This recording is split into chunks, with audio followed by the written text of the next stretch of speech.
there everyone, and welcome back to another Inspiration Friday video with Fleur and Joy. This week we are being inspired by Ashley Horton. I'm going to be using these supplies. This is a cut file from scrapbooknerd.com and it's called Beach Bound. I'm going to be using the sun and the title, one of the titles from that cut file, a photo of my niece, and a limited amount of supplies from the You Are Here collection from the Simple Stories. I'm just trying to decide here if I want more of the orange or the blue showing, and I think I want more of the orange pink area showing. So I'm going to end up cutting down the 12 by 12 stripe paper into 8.5 by 11 so I can mount the sun die cut on it. I have also cut out my title from a wood veneer looking kind of paper from the Crepe Paper Poolside collection. The last supply I'm going to add in is this sticker book from Tim Holtz. It's called Chit Chat, and I absolutely love this book. It's got some great little sayings on it, and I usually add it at the end when I'm finishing off the layout. I'm going to cut this striped paper down to 8.5 by 11 in order to mount the sun die cut to it, and then get to embellishing this page. Now that I've got that cut out, I'm ready to go ahead and adhere this sun die cut down to the striped paper. I'm going to cut this part of the video out because you don't need to watch me add adhesive to around all of the rays and around the edge of the cardstock. I'm going to bring in some fun foam to mount my photo and give it a bit of dimension from the background.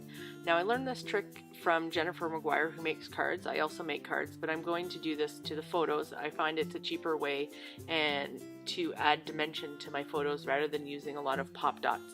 I'm going to use some Suk Wang tape to glue the fun foam to the photo and then move on to the next part.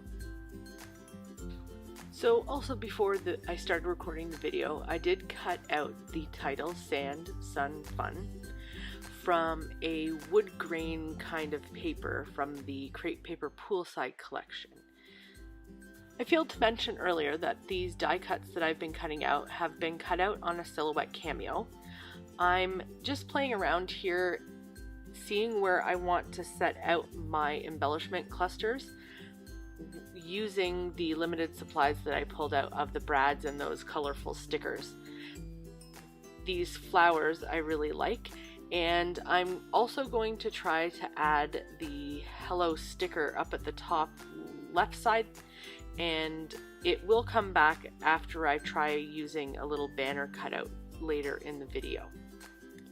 I'm not sure about you, but one part I love about creating is playing around with the embellishments. This part for me, I do tend to fuss over, I guess, and spend a little bit more time on, but that's just part of the enjoyment for me. I like playing around and finding spaces to tuck things in and whatnot.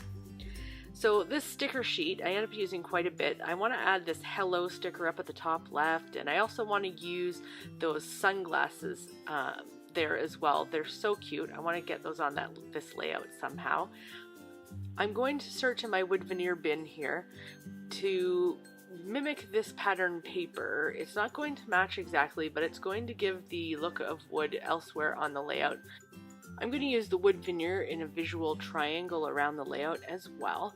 This banner that I cut out of the same paper that I did the title doesn't end up on the final layout. I go back to using a hello sticker, and these little wood veneers, the chevrons I do like, and end up creating a arrow pointing towards my niece.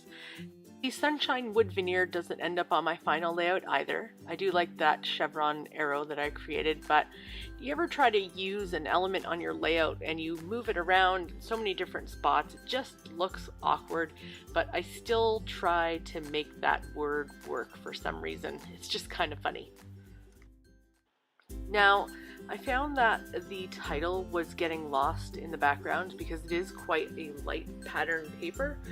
So I ended up cutting out the title again in plain black cardstock to give it a shadow, and I'm going to offset that when I glue them together here with my fine line glue bottle.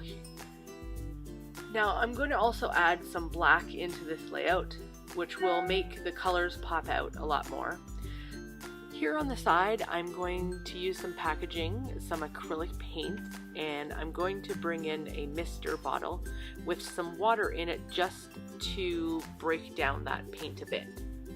And I'm going to bring out my fan brush, which has a lot of finer bristles on it. And I do find that using this brush helps me to control the size of the splatters.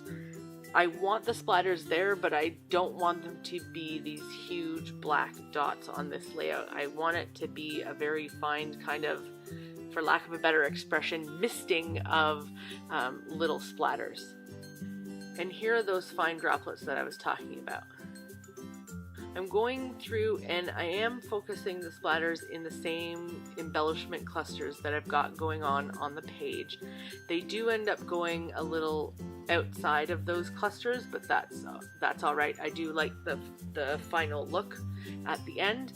And I'm just going to go in here with a Kleenex and wipe away the excess ink off of the top of those clear stickers. And believe it or not, I don't believe it, that is almost it for this layout. So I wanted to thank you for joining Fleur and I for another Inspiration Friday. I will put a link in the description below so you can head over and see how Fleur was inspired by Ashley Horton this week.